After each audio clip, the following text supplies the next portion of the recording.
سارا دختر فقیری که آرزو کرد ثروتمند بشه. از خدا ناامید شد و از کسی غیر از خدا کمک خواست. اما نمیدونست جنی بسیار قدرتمند صداشو میشنوه و کمکش میکنه. سارا ثروتمند شد اما اسیر شد. اسیر جنی که عاشقش شده بود و حسود بود.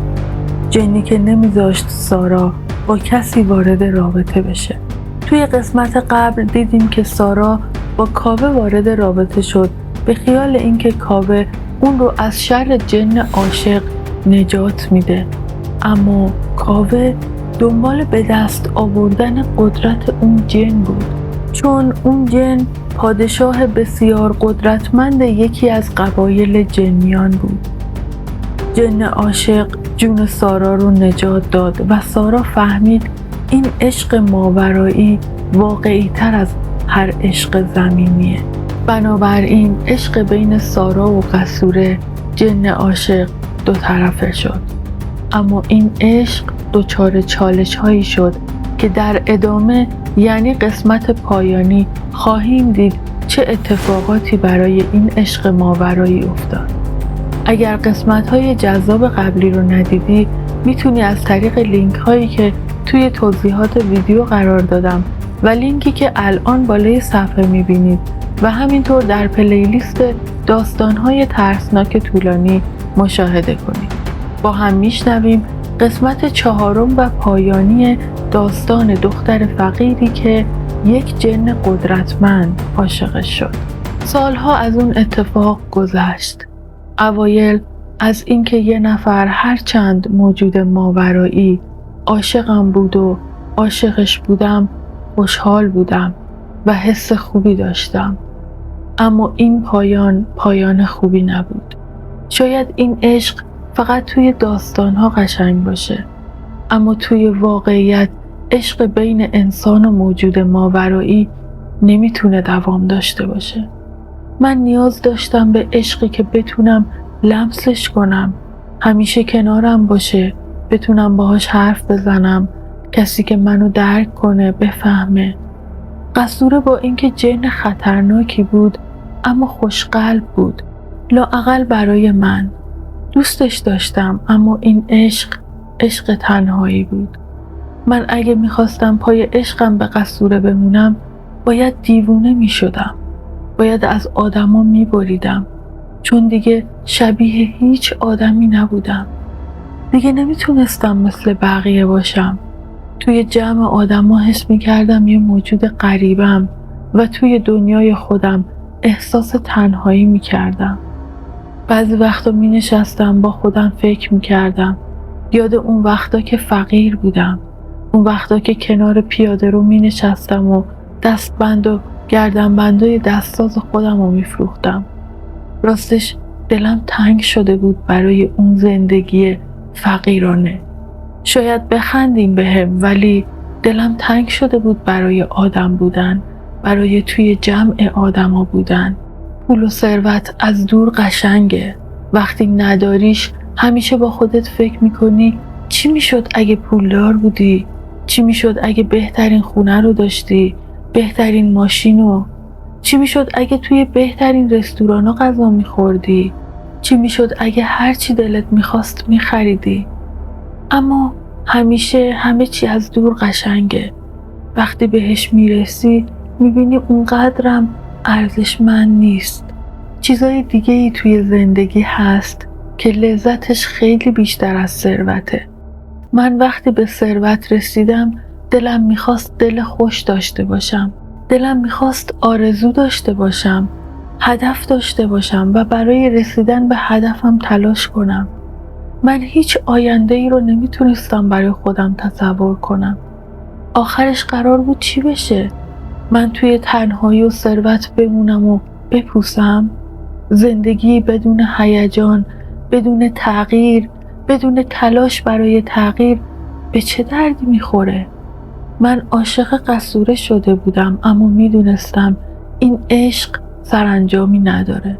دوست داشتم عاشق کسی باشم که از جنس خودم باشه، حتی اگه فقیر باشه.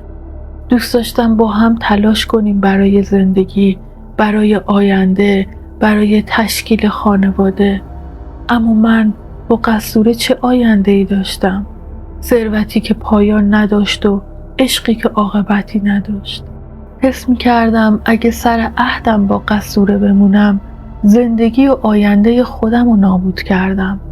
تا کی قرار بود عاشق کسی باشم که نمیتونم باهاش برم بیرون، برم سینما، برم پارک، تفریح، رستوران؟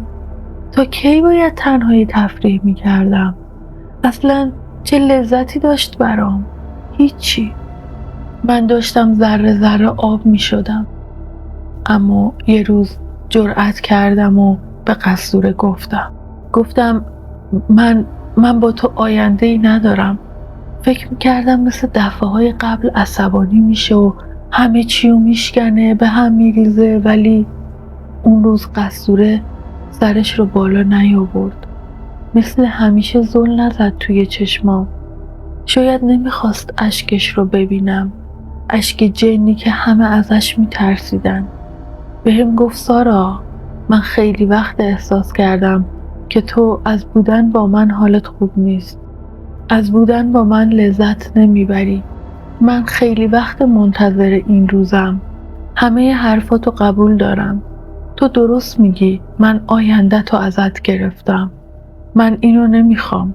من میخوام تو خوشبخت باشی، از زندگیت لذت ببری. درسته عاشقتم و تا ابد عاشقت میمونم. اما این عشق اگه واقعی باشه نباید تو رو آزار بده. دلم نمیخواست هیچ وقت این روزو ببینم، اما میدونم که وقت رفتنه. من میرم، اما اینو بدون، دورا دور مواظبتم. هر وقت به من نیاز داشتی، هر وقت دلت خواست که من برگردم، کافیه فقط صدام کنی، کافیه از من بخوای. لحظه‌ای مکث کرد و بعد ادامه داد و گفت اما متاسفم سارا، با رفتن من هر ثروتی که توی این مدت به دست آوردی، این خونه، ماشینت، همه چی دود میشه. متاسفانه این دست من نیست سارا. من گریه میکردم، نمیتونستم هیچی بگم، فقط چشمامو بسته بودم که یهو احساس کردم هوای اطرافم عوض شد. وقتی چشممو باز کردم دیدم برگشتم توی خونه صبوری. هاج و واج به اطراف نگاه میکردم که ناگهان صدای زنگ در اومد. رفتم دم در. صبوری بود. گفت دخترم، من مدتها توی کما بودم و فهمیدم نباید به تو بد میکردم. منو ببخش. تا هر وقت خواستی توی این خونه بمون و هر چقدر که تونستی اجاره بده. و بعد خداحافظی کرد و رفت. برگشتم توی خونه. در و دیوار خونه بوی مادرمو میداد. مادری که خیلی وقت بود نداشتمش. رفتم سراغ سبد دستبند و گردنبندام و دوباره کنار خیابون بساط زدم. حس غریبی بود. برای کسی که لذت داشتن پول فراوان رو چشیده بود، این پولایی که بابت فروش محصولات هم دریافت می‌کردم بیشتر شبیه یه طنز تلخ بود. اما آزادی لذتش بیشتر از همه چیزه. زندگی سخت من دوباره شروع شد، اما این بار یادم بود در هر حالی خدا رو شکر کنم. این بار توی زندگیم آرامش بیشتری داشتم. بهتر کار میکردم و پول بیشتری در میآوردم. زندگیم یکم سر و سامون گرفت. گاهی دلم برای قصوره تنگ میشد، اما هیچ وقت دلم نمیخواست دوباره برگردم توی اون زندگی که شبیه آدمی شده بودم که انگار روح نداشت. گاهی اوقات با خودم میگفتم ای کاش قصوره آدم بود، جن نبود. اگه اینجوری بود چه عشقی میشد، عشق بین ما. مدتی گذشت. یه شب انقدر دلم برای قصوره تنگ شده بود که تا صبح فقط گریه کردم و نخوابیدم. صبح با کسلی و بی‌حوصلگی رفتم کنار خیابون. بساطم رو پهن کردم. 1 ساعتی گذشت و بعد یه پسر جوان اومد نشست جلوی من و به دستبندا نگاه میکرد. سرش پایین بود. اما هیکل با ابهتی داشت، مثل قصوره. وقتی سرش رو بالا آورد و قیمت رو پرسید، نگاه چشماش کردم. چشماش برام آشنا بود، مثل چشمای قصوره بود، اما به جای قرمز قهوه‌ای رنگ بود. چند لحظه مکث کردم. ذهنم قفل شد. چشمام پر از اشک شد. پرسید خانم چیزی شده؟ گفتم نه چیزی نیست. قیمت رو بهش گفتم. چند تا خرید و رفت. یه مدت هر روز می اومد و یه دستبند یا گردنبندی چیزی می خرید و می رفت. وقتی توی چشماش نگاه می کردم دلم ضعف می کرد. هر روز منتظر اومدنش بودم. هر روز سر ساعت مشخصی می رسید، اما یه روز هر چقدر منتظر موندم نیومد. مدام به ساعتم نگاه می کردم. دلشوره گرفته بودم، اما خودم رو سرزنش کردم و گفتم سارا دیوونه شدی؟ برای کسی که نمیشناسیش، نمیدونی با چه هدفی هر روز میومد ازت خرید میکرد، دلت شور میزنه؟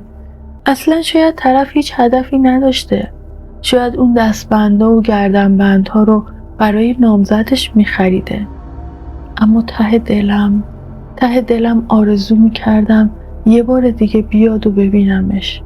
توی فکر و خیال خودم بودم که یهو دیدم یه نفر جلوم ایستاده.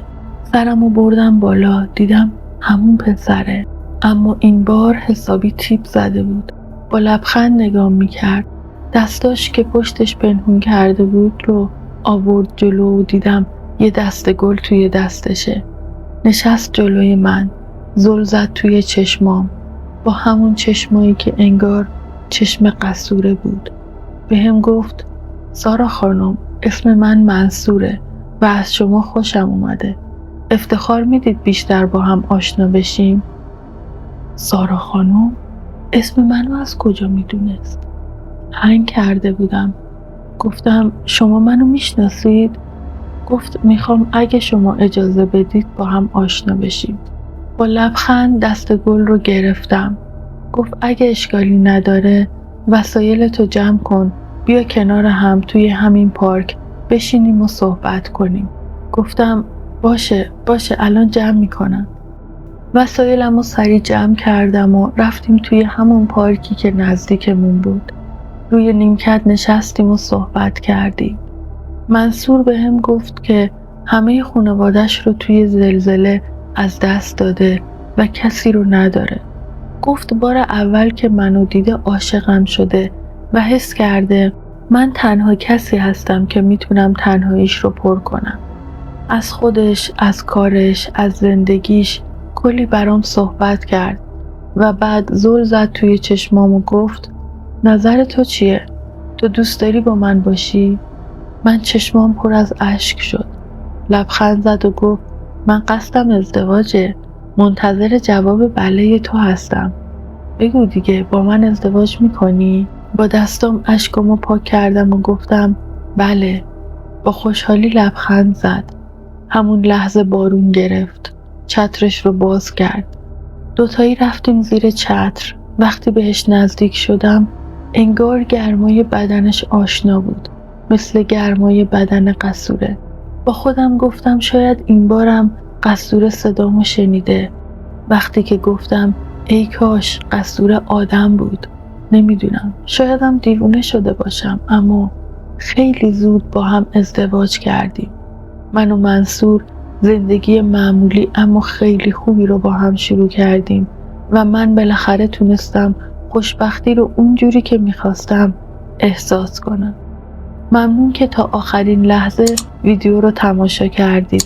با لایکتون بهم انرژی بدید و توی کامنت نظرتون رو برام بنویسید.